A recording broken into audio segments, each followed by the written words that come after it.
Welcome to another episode of Epic Events. My name is Candace Davis, and I'm the Director of Event Programming and Creative Services here at vFairs. And I'm so excited to bring you part 2 of our event marketing series. Today, we'll be tackling the trusty old email marketing channels that we all know and love. And this really calls for bringing in the big guns. So I have with me today one of my colleagues, the Director of Product Marketing here at vFairs, Alter. He is the master of marketing.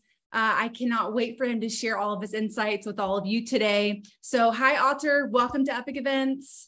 Hey, Candace. Glad to be here. That's quite an intro, putting the pressure on me. But yeah, excited to be here and talk about and break down email marketing with you. Yep, I'm thrilled, Alter. It's always a good time when we have some chats going on. So I want to get into the agenda a little bit, and then we'll kind of kick it off. Mm-hmm. Today, we'll be discussing everything email marketing related, specifically messaging for email marketing, finding your target audience and how to do that, and using tools, finding the right tools for you. Some tools differentiate between what use case you're using, what your goal is and your business needs and your event needs. We'll get into that. And the types of emails to send prior, during, post-event. We'll kind of cover all those things today, right, Alter? Yep. Yeah, sounds good. Let's do it. All right, let's do it. So first, Alter, just so everyone knows a little bit more about you out there, what do you do here at vFairs? How long have you been at vFairs? And tell us something crazy cool about you. Well, I started at vFairs back in late 2015. I was brought in as a product marketer. At that time, it was just me in marketing. It was just me putting up a marketing website, driving traffic through paid campaigns, doing some email marketing at that time. But then, eventually, like when things kicked off and we started getting a lot of traction, then we obviously hired a larger team, and now we have marketers all over the world. So currently, I am leading a team of 25. We're responsible for lead generation, demand generation, brand awareness for vFairs. We're helping our audience and prospects sort of understand a bit more on the merits of virtual events, hybrid events, how we can help them power that, and how that is so much different in this modern era, and what kind of benefits you can sort of derive out of it. So we're working on that entire tech stack, and yeah, that's really exciting for us, and we keep on trying to innovate ourselves every day.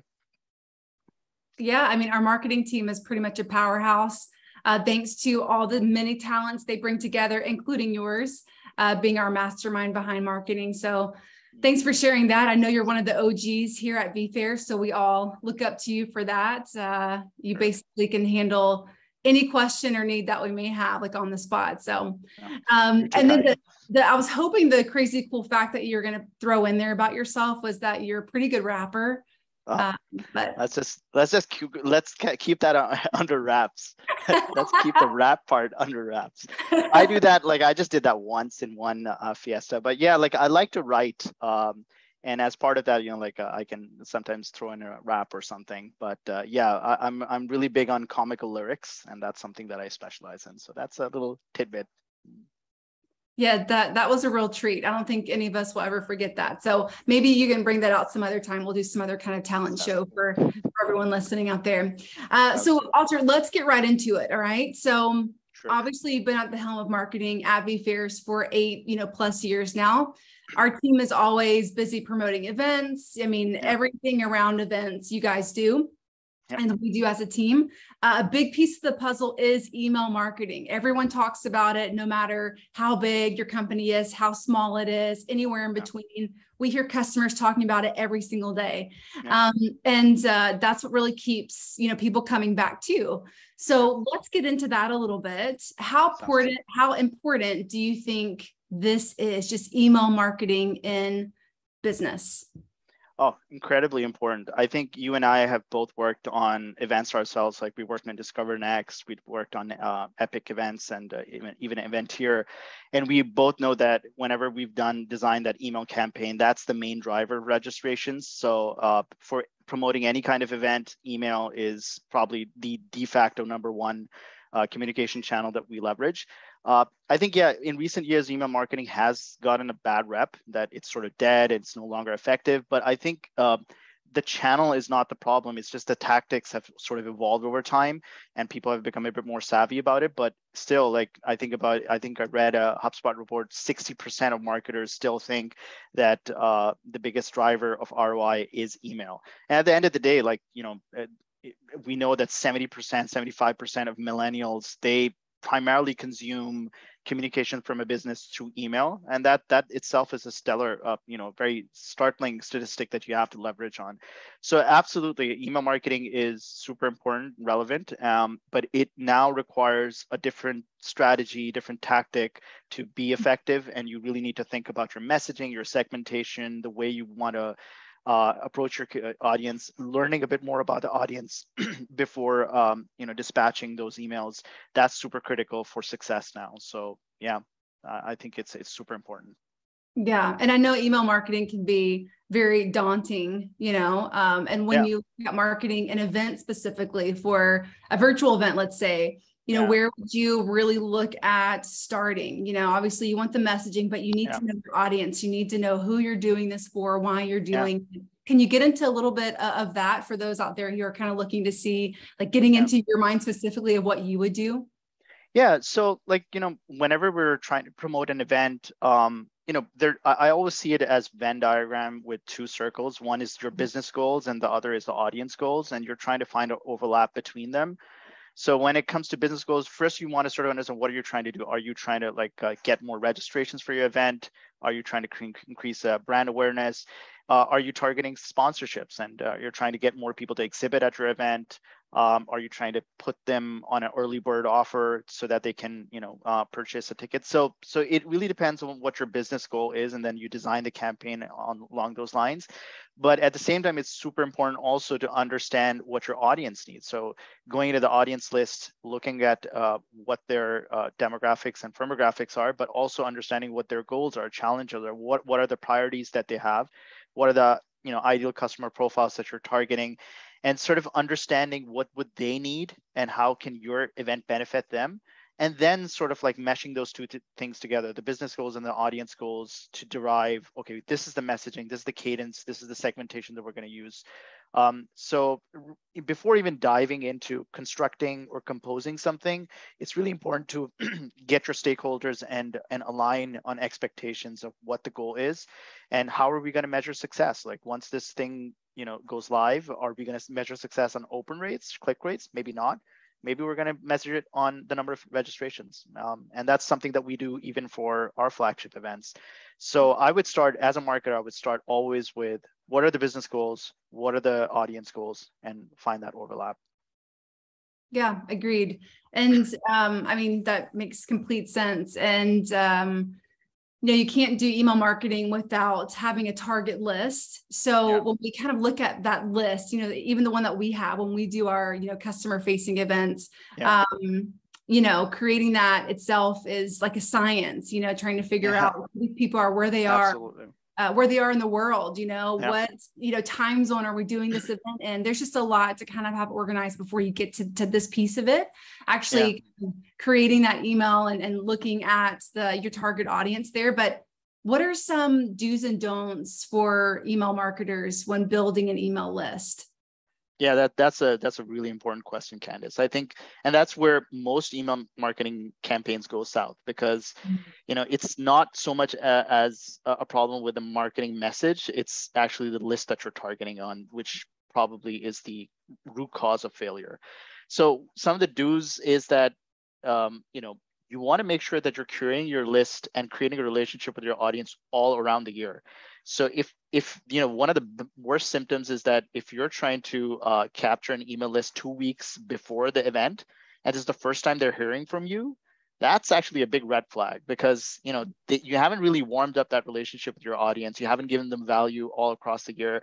So if for them to just suddenly see this email out of the blue, completely unsolicited, that's not really going to get the kind of conversions or the reaction that you're looking for.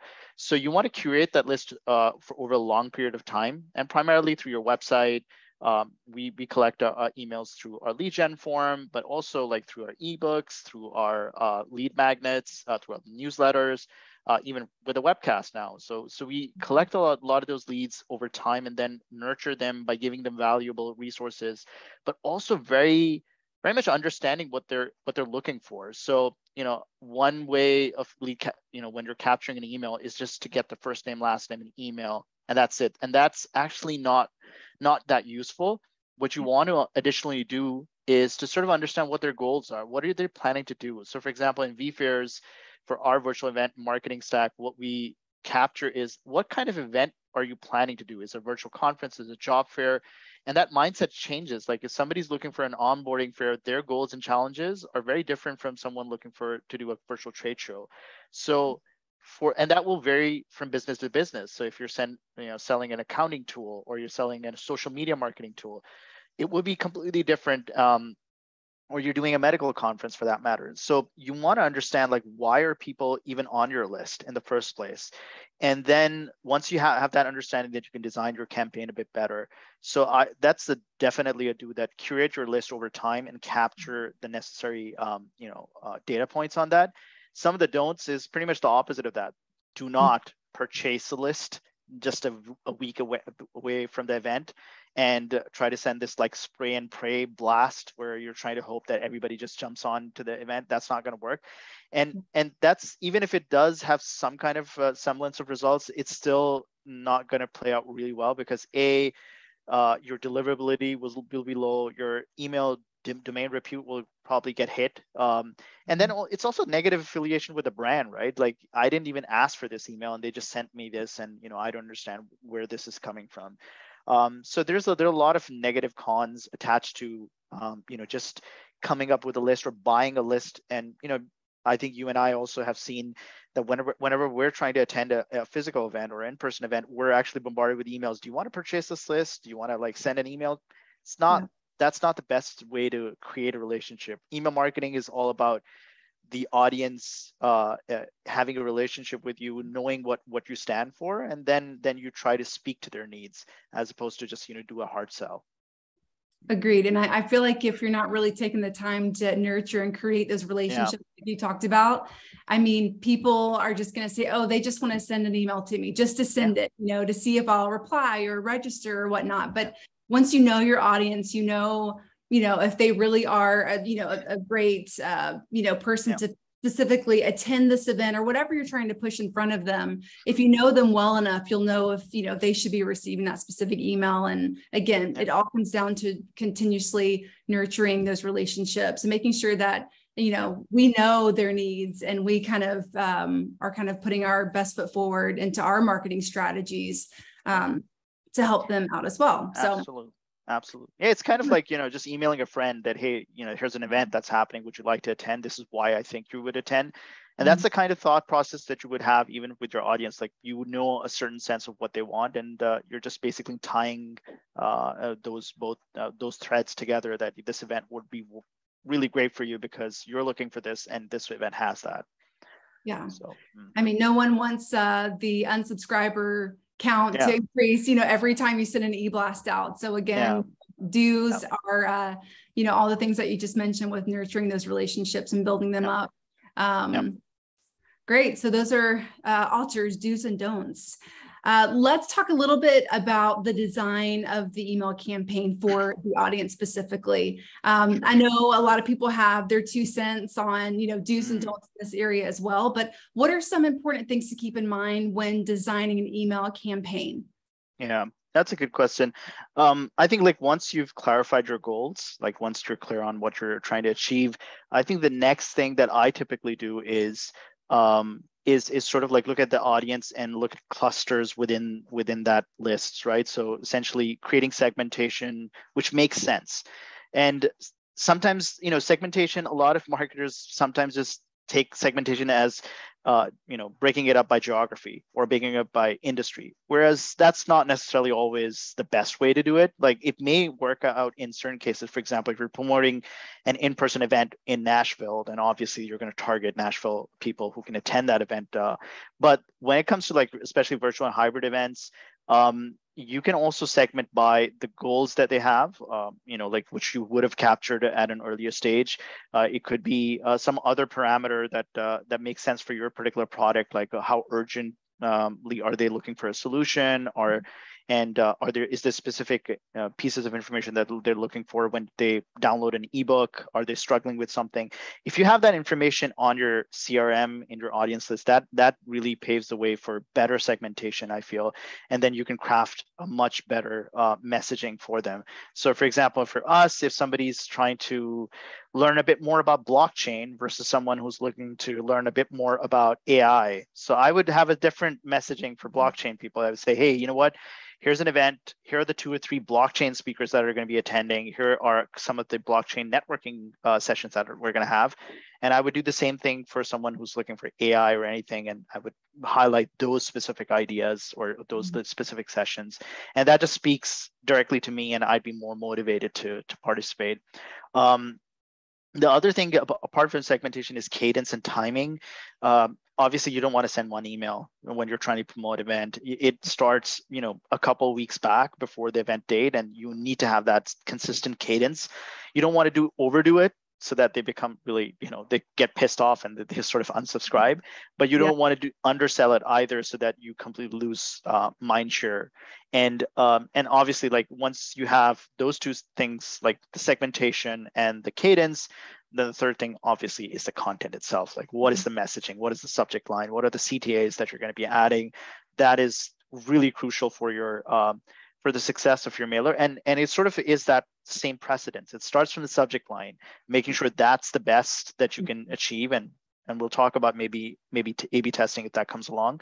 And then going to the preview text and then coming to the body. What is that CTA?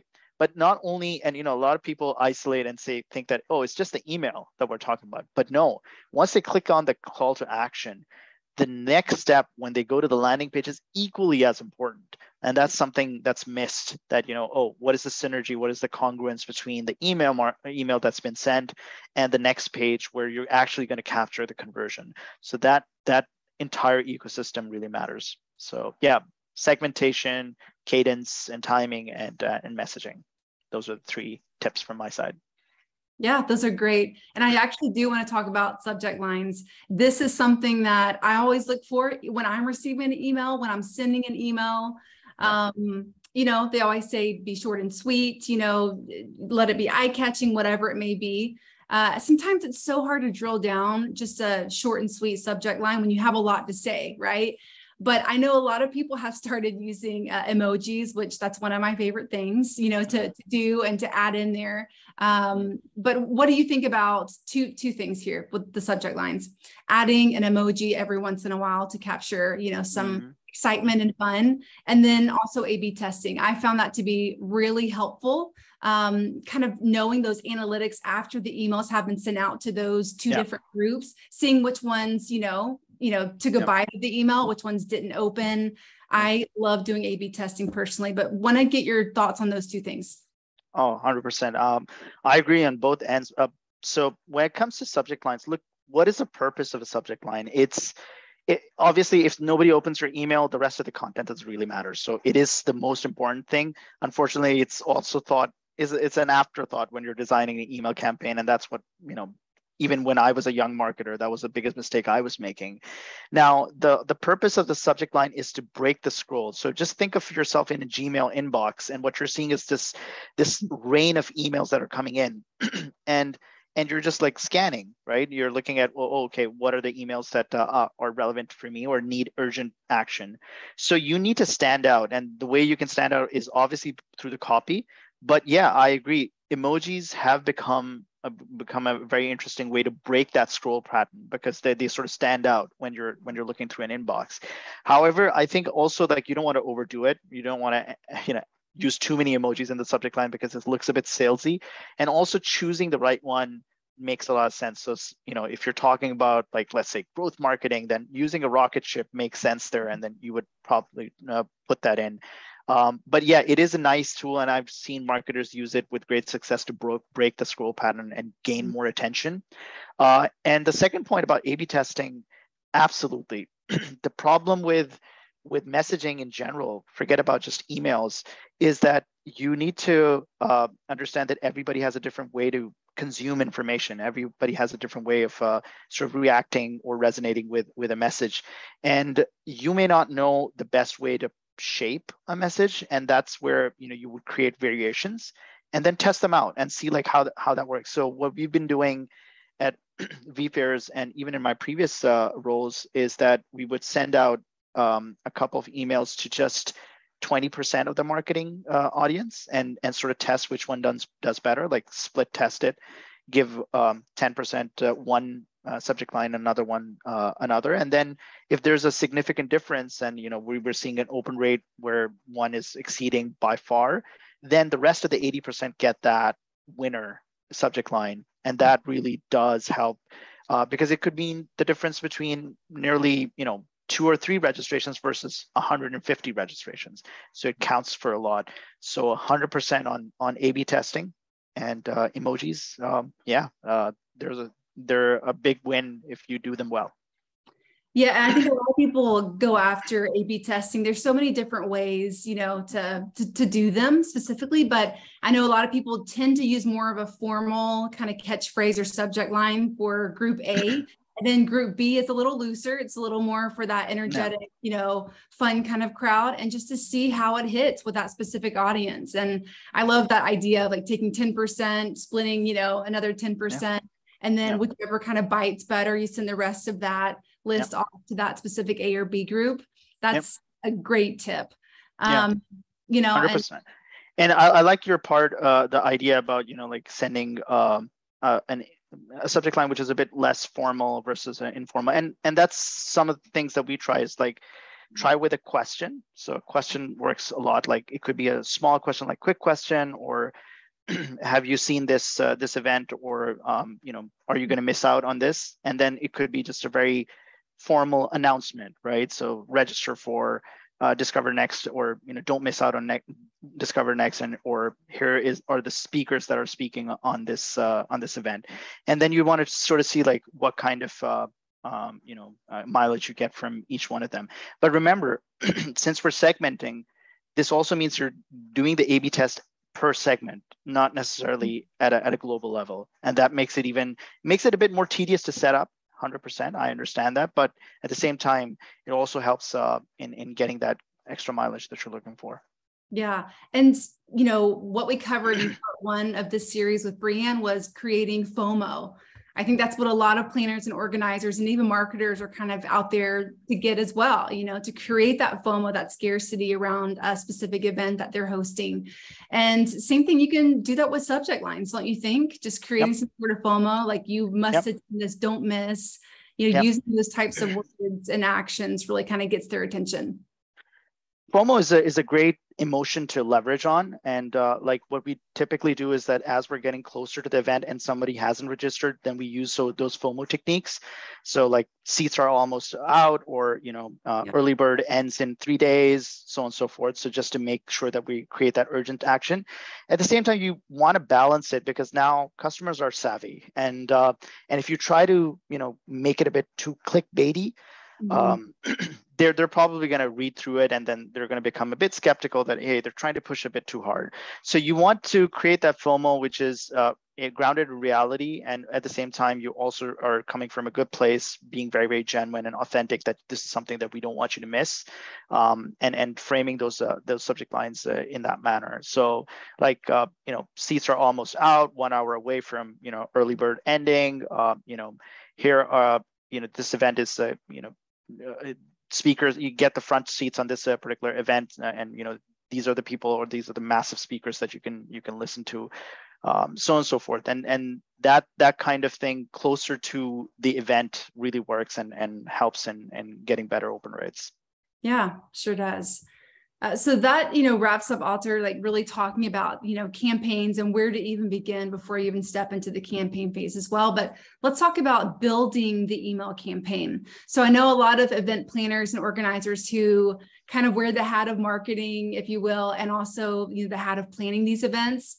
Mm-hmm. They are always looking for what's the next tool, what's the latest and greatest tool that they should be using to build these email campaigns. What are your thoughts and recommendations? Yeah, I think as far as tech stack is concerned, and the tools are concerned, you keep it simple, because at the end of the day, you just want to send an email that works. And honestly, the consumer is not really going to see the tool that you use. They would just see like an email that speaks to them, and primarily that's just a mashup of text and graphics. But like what we use at our end, obviously you need an email builder. We use HubSpot for that matter. Other people I know use MailChimp, which is a great tool as well. And that's where we design our emails and just keep it very conversational. We don't use too much flashy graphics. Like sometimes, like I've seen these event promos where it's just a single long graphic, and people are trying to do too much. We're not that keen on that, but I think like having a nice a few visuals in there, but at the same time keeping it very less salesy, it works. Other tools, like as far as email graphics are concerned, Canva is great, amazing tool for social media graphics, but also for email graphics, and that is something that you can align with your brand and create some very branded graphics that can live within the email. The third thing is obviously a landing page builder, because obviously you're going to be trying to send your traffic to another landing page. Now, in case of vFairs, when we run virtual events, we already have a landing page built into our event builder. But if you don't have that, then obviously you would want to have a landing page like Unbounce or something like that, which can capture that that tool. Then of course, like we've got some email deliverability kind of tools as well, just to make sure that we've got the right emails, like Zero Bounce. It helps us to make sure that we validate our emails and we're not sending to emails that have been decommissioned. At the same time, I think we also have a deliverability testing tool like Google Postmaster to make sure that our email domain repute is not being affected by spam emails or something like that. So that's just like sort of like more infrastructural in nature, just to make sure that you're doing your marketing well. And yeah, sometimes you use I think this is just generally just for writing. You use Grammarly for making sure that you're not making any grammatical mistakes. So a combination of that, just making sure you've got your CMS and your email building tool, you've got your landing page, you've got your graphics through Canva, all that mashed up, and if you've got a really decent CRM, they're already automatically doing the tracking, so open rates and click rates, and even the conversions as well, which you can probably measure through analytics. So these are the typical tools that go into designing an email marketing campaign. Yeah, and the first part of this, the first episode of this marketing series with Brian, she talked a little bit about how design is a big part of this, not only with the landing page. I mean, that was a whole separate conversation too. But if we're just talking about the email, how they really kind of bleed into each other, and they should look like-minded in some ways. I know when we go to do campaigns for specific events that we're putting on, we always want them to be reflective of each other and talking about those CTAs that you mentioned. But I think the biggest thing that we get asked quite a bit, as is what do you guys use at vFairs to do your own campaigns? And I know Canva is a big part of that for us, just making those designs look really sleek and sharp. Because people want visuals these days. People don't want just text everywhere. They want to see, like we talked about, emojis. They want to see really beautifully designed, graphics too. Yeah, absolutely. And I think you want to sort of just create that balance where you're giving them information in the most scannable manner, because obviously when you're like consuming information on a desktop or laptop or mobile, you don't have that kind of an attention span where you're trying to like look through a big body of text. So you want to keep it short and sweet and give them the offer that you're sharing. Like a couple of things that we have tried before is like using GIFs and memes within the email itself, and that really helps. But the narrative, it needs to just basically hit on the main points. Like whenever we're sending a message, again, coming back to answering the main question for the audience, which is what's in it for me, right? Because that's what they're thinking. That's why they clicked on the subject line. That's what they're trying to figure out what your event is like. And if you can answer that really high up, that, hey, if you're looking for tips to grow your Twitter following, or you're looking for tips to grow your business, here are the some of the major sessions that are going to be happening. Here are the people who are speaking. Here's when and where it's going to be happening. Here's how you can register. So that narrative needs to be clear. And obviously you want to create a nice visual design on top of it, which is not too flashy. It's not too overbearing that people just completely get lost into it. But at the same time, it conveys a really, modern brand that people would love to associate themselves with, and an experience which is very pleasurable and delightful. So, just a very clear CTA where they can click and go and register.